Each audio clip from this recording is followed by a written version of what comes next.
Right. Business is 80% psychology, 20% mechanics.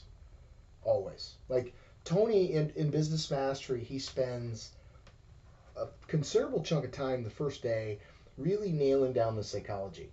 Because he really would really like to wow you with the strategies. I mean, we've got some of the best strategies on the planet. We've really done our research to make sure that the strategies and tactics that we're giving you are the best in the world. But if your psychology isn't squared away, then it doesn't matter what strategy we give you, you're going to fail. 3 out of 4 people are either overweight or obese in the United States. And in the United States, you can't throw a rock without hitting a strategy to lose weight, right? You've got the internet, you've got YouTube, you've got Facebook, you've got apps, you've got phone a friend. You'd have to work really, really hard to not find a strategy to lose weight. And many of them are effective, right? It's consistency and persistency. So it's never a lack of strategy. It's always a lack of psychology that we see. Tony has narrowed down to your experience to only 3 questions. There's when you really look at it, there's really only 3 questions that will dictate your entire existence. And if you change any one of these 3 areas, your life will change dramatically. Right. The first question that you ask yourself is what is my focus? Right. We as humans define our focus. The average human brain will process 74 gigs of data a day, but the part of the brain that we would choose as our consciousness, where our decision making process, our strategy making, where we break down concepts, make them our own, where our consciousness sits, that part of the brain can only facilitate 34 bits of information at a given time. It's a huge bottleneck, right? So what we've done to build a much more process friendly kind of systemized way of processing the data is that there's parts of the brain, there's much of what happens to you in your day that you don't even take into consideration, right? Your brain chooses for you what to focus on. And so you have to ask yourself, what is my focus? Where do you spend a majority of your focus every single day? For example, if you find yourself focused on uncontrollables, I can tell you it's usually pretty easy for somebody like me, for a strategist, to really align with and understand what your internal landscape, your internal experience is like. Usually, if you're focused on nothing but uncontrollables, angry, frustrated, stressed out, living in a victim kind of archetype, right? That's where you probably spend a majority of your day if you're focused on uncontrollables. Now, if you are focused on things that make you grateful, things that make you empowered, things that make you smile, how are you going to spend a majority of your day? What experiences are you going to take into consideration? How are you going to align yourself to continue to focus on those things? It's a different experience, right? You put 2 people in the same situation with those 2 different types of focus, and you're going to come away with 2 different perceptions of reality just from that one piece. So where do you spend your focus every day? And then the second question that you need to ask yourself is what meaning do I give this? Right? You choose to focus on something, and then you have an experience, and then how do you choose to define or create meaning out of that experience?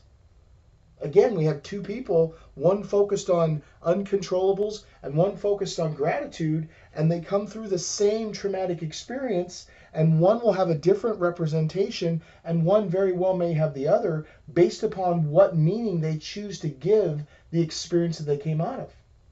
Somebody that's uncontrollable, that goes through a very traumatic experience, may find themselves focused on that experience a large majority of their day because it gives them something to focus on that's about uncontrollables. But somebody that focuses on gratitude, that comes through a traumatic experience, will come through that experience being very, very grateful to having been through it and lived through it. So their whole internal landscape, the way that they feel and the way that they carry the experience really is different. And I remember there was a story I read about a wise man whose student came in and talked about all the trauma that he carried. He was having trouble gathering new information based upon these traumatic experiences. So the guru, I always hate that word, but the guru said, handed him some rocks. They were fairly heavy rocks. He said, put them in your pocket. And he put them in his pocket. He said, carry them around all the day. And every now and again, he just asked him throughout the day, how's that feeling? Very uncomfortable, very off balance, like I'm starting to develop a bruise, a rash, right? And it went on like this for a couple of weeks. And then he finally came and he said, well, I just can't carry this anymore. Well, why don't we spread the weight? Let's balance it out. And he put rocks on both sides. And now all of a sudden he wasn't off balance and he wasn't all this weight. He was able to carry the experience differently. How are you choosing to carry your experiences? How are you choosing to define what it is that's happening to you in your world? Because your definition, the meaning that you give for the experiences that you have, will dictate the experiences that you have yet to come. Right? It's how you performed yesterday and what meaning you gave to yesterday that dictates the situation that you find yourself in today. What meaning are you going to give in your experiences today to empower you to have a better experience tomorrow? And then the third question that you have to ask yourself is, what are you going to do about it? Right? What are you going to do about it? And this is where emotion comes from. Right? We focus in an area, we give it a meaning, and then we go, how do I need to react to that? And then that's where emotion comes from. Now, these three questions are usually very unconscious. Most people really don't dig in and find out what the process is to get to emotion. They just find themselves in a negative emotional state, and then they complain. How many people do you know in your life that are just angry all the time? And there's nothing you can do. It's almost like you find something to give them happiness and they find a way to spin it to find something to be angry about. How many people do you know like that? Maybe are you one of those people? Maybe this is a chance for me to have a heart-to-heart with you.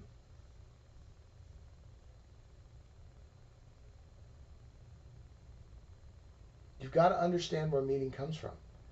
You've got to choose to give your own meaning. You got to choose what it is you're going to choose to focus on, who you're going to be about today. That's why every morning I prime, so that I can give myself an alignment the way that I want to show up today. And then once I choose what focus on, I have to choose what meaning I'm going to give in my situations when they arise. I'm going to choose what to focus on in that situation, then I choose what meaning to give it. And when I do that, then I'm choosing what emotional state to live in. Now, if you don't choose to do this consciously, if you don't choose to consciously map this process out so it works for you and not against you, then you're going to spend a majority of your day unconsciously bumping into stuff. Right? Again, let me repeat that. If you're going to choose to let this process happen to you unconsciously, then you're going to bump into shit. That's just the way it is. Right? You've got to make a choice every day to take control of, because as Tony says, you either control the mind or it controls you.